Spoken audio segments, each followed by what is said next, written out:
नमस्कार मित्रों, मैं मुकेश श्रीवास्तव एक बार फिर भागवत चर्चा के लिए।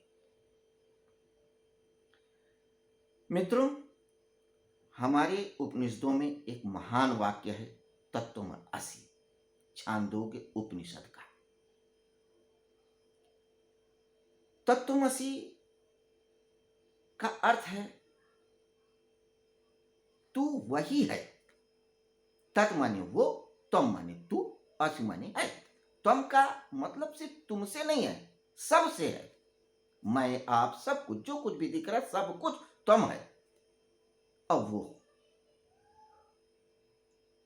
सारा पसारा इसी में समाहित है। एक्चुअली हमारे यहां दो प्रकार की सत्ताएं कही गई हैं, परासत्ता, अपरासत्ता।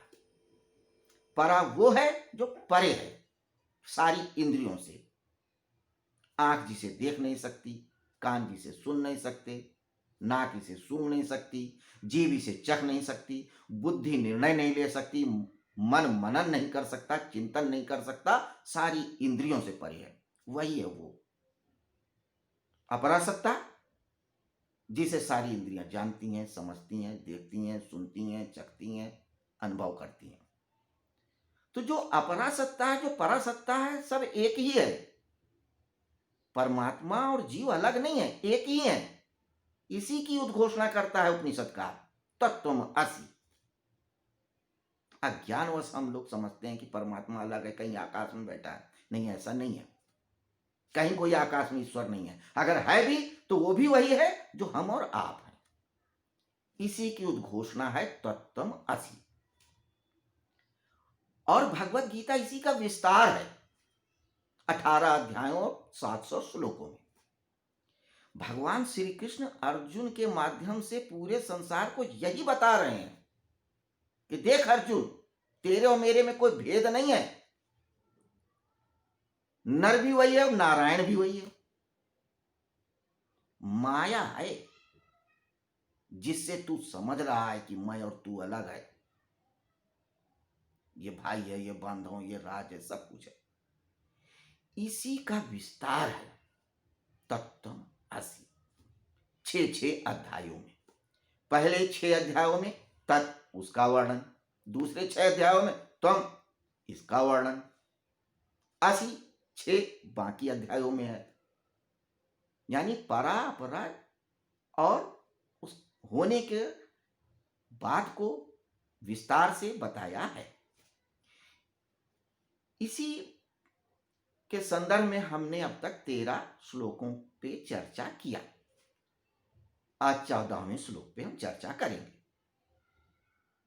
हमने क्या देखा था कि कौरव पांडव की सेनाएं खड़ी हैं। दुर्योधन को खुश करने के लिए भीष्म पितामह शंख बजाते हैं और युद्ध की उद्घोषणा करते हैं। तो भीष्म पितामह के युद्ध की उद्घोषणा करने के बाद क्या होता है, ये हम देखते हैं। तथा श्वेत हर्ययुक्ते महति स्यंदने स्थितौ माधवा पांडवश्चैव दिव्यौ शंखौ प्रदद्मतु। देखिए, तब श्वेत हर्ययुक्ते, सफेद घोड़ों से युक्त, महति स्यंदने, महान रथ पे स्थित होकर के, माधवा पांडवश्चैव, माधव यानी कि भगवान श्री कृष्ण, पांडवश्चैव यानी अर्जुन, दिव्यौ अपने अपने दिव्य शंख बजाते हैं। तथा शब्द पे ध्यान दीजिए। तब, कब? जब भीष्म पितामह ने शंख बजाया, कहा नहीं अब युद्ध होना चाहिए, हम युद्ध के लिए तैयार हैं। पहले नहीं, क्योंकि पांडव सत्य के मार्ग पे थे। वो युद्ध चाहते ही नहीं थे। वो तो 5 गांव पे भी राजी थे, वनवास भी कराए थे, अज्ञातवास भी झेल लिए थे, सारे कष्ट सह लिए थे, उनका अधिकार था, तो भी बार बार कहते थे कि हमें युद्ध नहीं करना है। मगर अदर पार्टी कहती थी नहीं, हमें तो युद्ध ही करना है। तो जो सत्यान्वेषी होता है, जो सत्य के मार्ग में चलता है, वो युद्ध नहीं करता है, असत्य वाला ही युद्ध करता है। देखते हैं तुम्हारे अंदर कितना दम है। तो ये प्रतिक्रिया क्रिया है कि ठीक है तुमको युद्ध ही करना है तो अब आ जाओ भाई, लड़ ही लेते हैं। तो ये प्रतिक्रिया है। तो बलवान व्यक्ति कभी युद्ध नहीं करता है। युद्ध की शुरुआत कमजोर ही करता है, जो डरा हुआ होता है, जो असत्य के मार्ग पे होता है। तो प्रतिक्रिया स्वरूप पांडवों ने भी अपने शंख बजाए। पहले किसने बजाया? भगवान श्री कृष्ण ने, फिर अर्जुन ने, फिर बाकी लोगों ने। अब आप देखिए, कौरवों की तरफ से उनकी सेनापति भीष्म पितामह ने शंख बजाया, युद्ध की घोषणा की। नियमता सही था। लेकिन पांडवों की तरफ किसने शंख बजाया, किसने उद्घोषणा की? भगवान श्री कृष्ण ने। भगवान श्री कृष्ण ने क्यों किया? क्योंकि भगवान श्री कृष्ण जहां खड़े हैं तो फिर किसकी हिम्मत होगी कि शंख बजाए? क्योंकि वो तो सेनापतियों के भी सेनापति हैं, सारे संसार के सेनापति हैं। उनके आगे कौन सेनापति होगा? लिहाजा धृष्टद्युम्न की क्या हिम्मत होती कि वो महात्मा भगवान श्री कृष्ण के सामने शंख बजाता? और वैसे भी जब आप सत्य के मार्ग पे होते हो तो ईश्वर सबसे पहले आपके साथ खड़ा होता है। ये इस बात की उद्घोषणा है।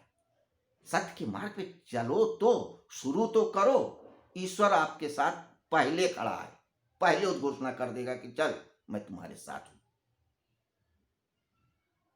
भले तो सारी दुनिया तुम्हारे साथ हो, हमारी नारायणी सेना भी तुम्हारे साथ हो, मैं तो हूं। तो ये श्लोक में ये हमको सीखने को मिलता है। तथा तब श्वेत हर्या युक्त, सफेद घोड़ों से युक्त, श्वेत यानी सत्य, सत्य श्वेत ही कहलाता है। श्वेत हर्या घोड़े, 4 घोड़े, धर्म अर्थ काम और मोक्ष, सत्य के रास्ते पर यही 4 घोड़े चलते हैं। एक मीठी सी कथा है। इंद्र देवता ने अर्जुन को तमाम युद्ध लड़ने के और जीतने के एवज में खुश होकर के यह दिव्य रथ दिया था, जिसमें 100 घोड़े थे। एट ए टाइम 4 घोड़े रहते थे। एक अगर घायल हो जाता था, खत्म भी हो जाता था, तो दूसरा ऑटोमेटिक आ जाता था। यानी कि धर्म अर्थ काम मोक्ष में अगर एक रास्ते में आप फिसल गए तो दूसरा फिर आपके साथ आ जाएगा, कहीं ना कहीं से सहायता मिल जाएगी। लेकिन रहेंगे 4 ही, श्वेत, सत्य के मार्ग में। दूसरी चीज 100 घोड़े। कौरव कितने भाई थे? 100। तो जब बुराई आती है तो 100 तरीके से आती है, 100 बुराइयां आ जाती हैं। एक नशा करने लगते हो तो फिर आप 10 नशा करने लगते हो, 100 नशा करने लगते हो। इसी तरह जब आप अच्छाई के मार्ग में भी चलते हो तो 100 अच्छाइयां भी आ जाती हैं, 100 प्रवृत्तियां अच्छी अच्छी आ जाती हैं, 100 मित्र बन जाते हैं अच्छे अच्छे। यहां संख्यात्मक बात नहीं है, एक समझाने के लिए कही गई है कि जब आप सत्य के मार्ग में चलोगे तो आपके साथ 100 लोग साथ में चल लेंगे। अकेले चलो कारवां बन जाएगा। तो श्वेत हर्या युक्ते महति संदने स्थित हो, रथ, संदने मतलब रथ। तो ये शरीर भी रथ है जो चलता रहता है हर समय। इसमें 10 इंद्रियां हैं। इसीलिए राजा रामचंद्र जी के, भगवान रामचंद्र जी के पिता का नाम क्या था? दशरथ। 10 इंद्रियां से चलते थे। वो प्रकरण फिर कभी। तो यहां पे संदने रथ का तात्पर्य शरीर से है। वहां पर भी 13वें अध्याय में भी क्या कहते हैं? इदम शरीरम कौन्ते क्षेत्रम अभिधीयते, यही शरीर ही धर्म क्षेत्र है, कुरुक्षेत्र है। अब यहां क्या कहते हैं? ये शरीर ही रथ है। तरह तरह से समझाते हैं कि ये बाह्य युद्ध नहीं है, ये अंदर का युद्ध है। आपके अंदर ही कोलाहल हो रहा है। जब आप असत्य के विरुद्ध में खड़े होते हो तो बहुत कोलाहल होता है, लेकिन सत्य उसको दबा देता है आगे चल के। तो तथा श्वेतहर्या युक्ते महति संदिने स्थितौ माधवा पांडवश्चैव दिव्यौ शंखौ तत् प्रदध्मतु। दिव्य शंख बजाते हैं। कौरवों की सेना में शंख बजे, वो दिव्य नहीं थे, लेकिन यहां दिव्य शब्द का प्रयोग किया है। जब आप परमार्थ में चलोगे, सत्य में चलोगे, तो आप जो भी कृत्य करोगे दिव्य ही होगा। माधवा पांडवश्चैव, माधव नाम श्री कृष्ण का है, मधु नाम के एक दैत्य को मारने के एवज में पड़ा था। और धनंजय अर्जुन का नाम है, बहुत सारे युद्धों में बहुत धन संपदा जीती थी। माधव कहते हैं लक्ष्मीपति को भी। अब आप देखिए यहां दो शब्द आए, माधव, यहां भी लक्ष्मीपति हो गया तो भगवान से कहें, धनंजय ये भी धन हो गया। तो जो चार घोड़े हैं, धर्म अर्थ काम और मोक्ष, जब आप धर्म के रास्ते पे चलते हो तो दूसरा पड़ाव आता है अर्थ, यानी धन। तो धन कमाना भी जरूरी है, लेकिन धर्म के द्वारा, ईश्वर को साथ रखते हुए, कृष्ण को साथ रखते हुए, अर्जुन की तरह एक लक्ष्य को साधते हुए। आप देखिए आप विजय को पा जाएंगे। यही 14वें श्लोक में कहा है भगवान वेदव्यास ने, जिसे महात्मा संजय ने धृतराष्ट्र को बताया है। फिलहाल 14वें श्लोक पे इतना ही। 15वें श्लोक पे फिर हम चर्चा करेंगे। तब तक के लिए विराम। नमस्कार।